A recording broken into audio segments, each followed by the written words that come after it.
Alors, qu'est-ce qui se passe?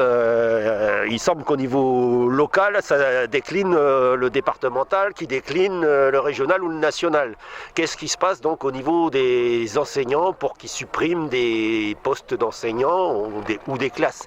Est-ce qu'il y a restriction budgétaire? Est-ce qu'il y a suppression de postes, suppression de budget? Est-ce qu'il y a pas assez de candidats dans l'éducation nationale?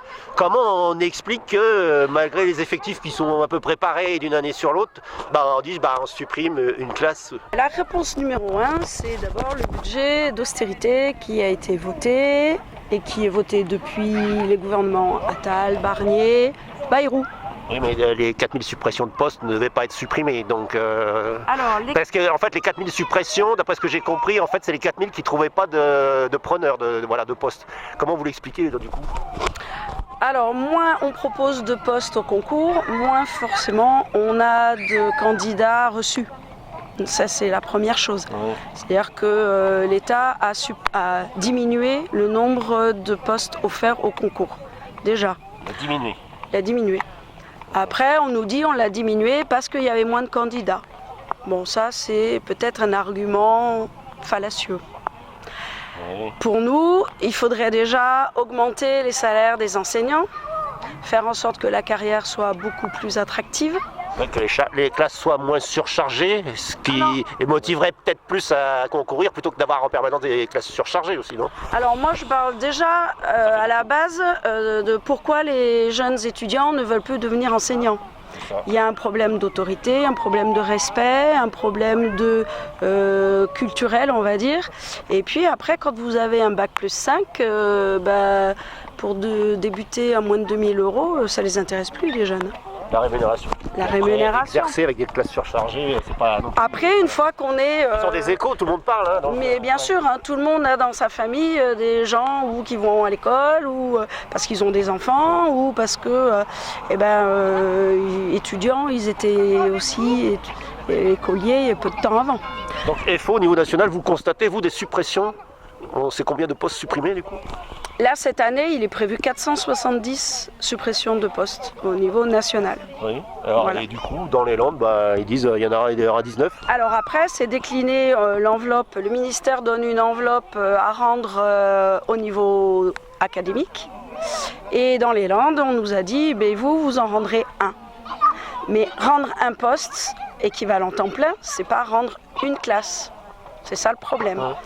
Il y a une démographie assez déclinante. Donc l'inspecteur d'académie qui est parti nous avait annoncé pour la rentrée prochaine 250 élèves en moins pour la rentrée de septembre 2025.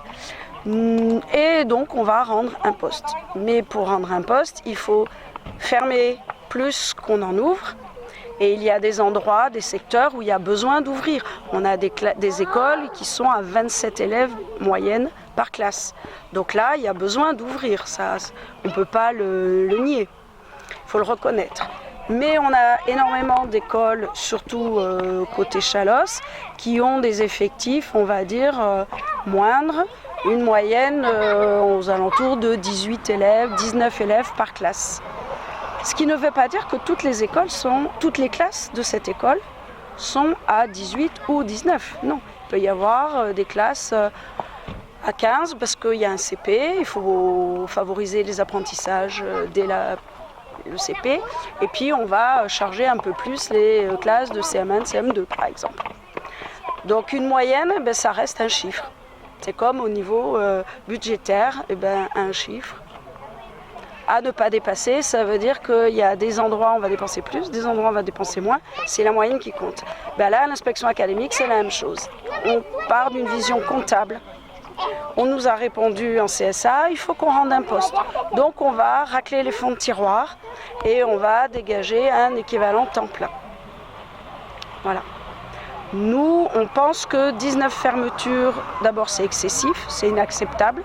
Certes, on aura peut-être 250 élèves en moins à la rentrée, mais pour nous, il faut privilégier la proximité, il faut privilégier l'accompagnement plus personnel, plus individuel des élèves et les enseignants seront plus disponibles pour mener des projets culturels, artistiques, scientifiques et puis pour développer le fameux lire, écrire, compter quand on aura des classes à un niveau acceptable. 18, 19, 20, c'est bien. Il y a très longtemps, on disait qu'après 25 élèves, l'élève supplémentaire comptait double. Ben oui. Double de travail, double d'attention, double de concentration aussi en classe, parce qu'il y a un peu plus de parasitage, à 25 qu'à 20 ou même 19. D'accord. En plus, on nous a dit l'école française a un niveau qui descend. Les soi-disant évaluations PISA, on dégringole dans les rangs. Eh bien, donnons-nous la possibilité, avec moins d'élèves, de faire mieux. Je rappelle que la France, c'est le pays européen qui a les classes les plus chargées. Dans les pays scandinaves, on nous vante le modèle finlandais à chaque réunion pédagogique. Ben, faisons comme en Finlande, 15 élèves par classe. Et on en reparlera après. Il y avait l'agenda rural 2019 qui avait été confirmé en 2024. Il devait y avoir un soutien à la ruralité. Alors, il y a deux choses. Il y a les ZR et il y a le plan rural. Nous, on a argué en CSA que le plan rural engageait les communes, mais aussi l'inspection académique, sur le maintien des structures en place. À partir c'est pas le même ministère qui gère. Sauf qu'on nous a répondu, le plan rural n'est pas une charte. On ne signe pas.